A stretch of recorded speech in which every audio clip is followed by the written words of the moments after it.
Mesdames, Messieurs, bonjour et bienvenue sur votre site d'information préféré, enquêteplus.com, qui vous propose la revue quotidienne de la presse sénégalaise, laquelle, en ce jeudi 16 février, a les pages légèrement encrassées et enfumées par les lacrymogènes et les pierres qui se sont abattus sur le M23 à Dakar et sur le cortège présidentiel à Nguyen, fief de Tanordien. Direct titre, Dakar a frôlé le pire.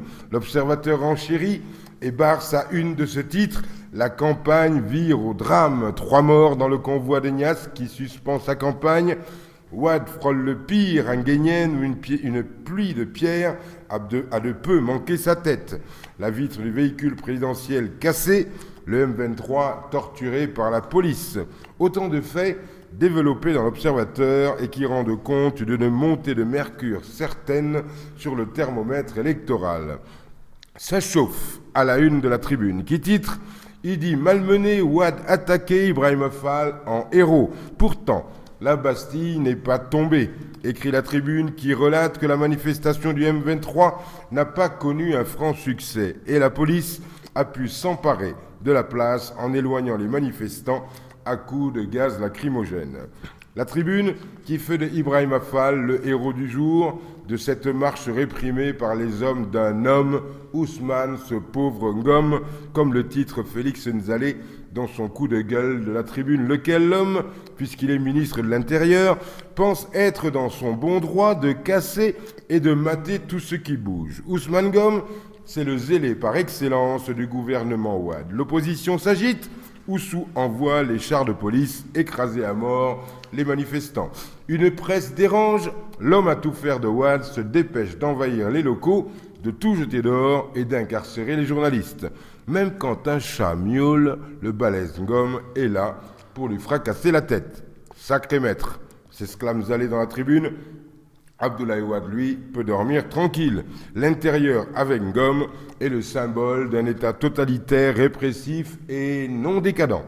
Le quotidien raconte à sa une un mercredi de campagne très agité.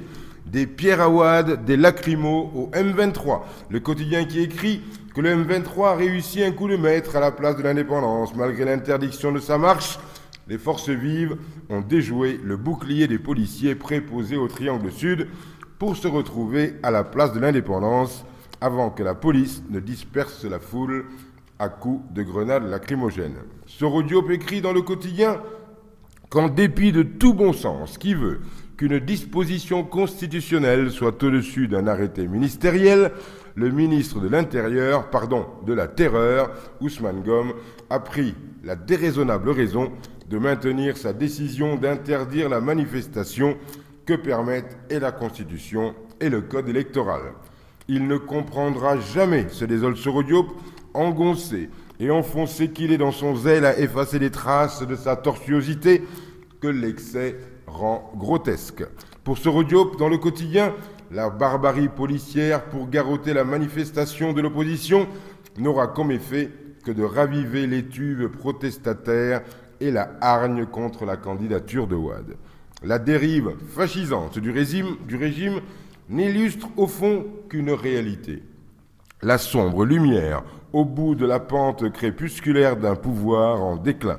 Soro Diop conclut son papier en écrivant qu'une chose est certaine, que Wade quitte la scène politique avant ou après la présidentielle, il sortira par le petit trou de l'histoire.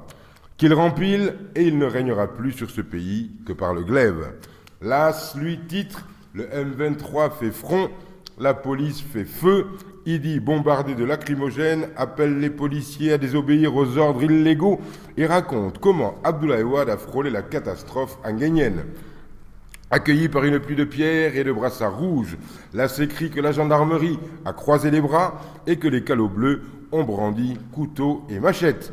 Le grand choc, titre enquête à sa une, manif du M23, un déluge de lacrymogènes au plateau, Wade caillassé à Nguyen, enquête qui raconte la bravade de Idriss Seck, pulvérisé par des lacrymos, Idi brave l'interdit, tandis que son insolent billetiste Tek Guindawal écrit qu'Abdoulaye Wade en campagne a reçu les cailloux que d'habitude on réserve à certains candidats, notant que cette candidature a quelque chose d'incongru et provoque un rire jaunâtre.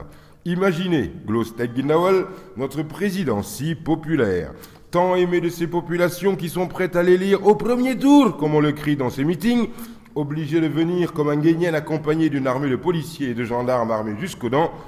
Pour exprimer une telle popularité, ironise Teggenauer, il y a mieux qu'un caillassage de bagnole présidentielle. Rajoutant que là où c'est plus drôle du tout, c'est lorsque, en colère contre les sales garnements qui ont bombardé son carrosse, il déclare « Heureusement que mes gardes du corps ne les ont pas attrapés, sinon cela aurait donné un bain de sang. » Ah bon?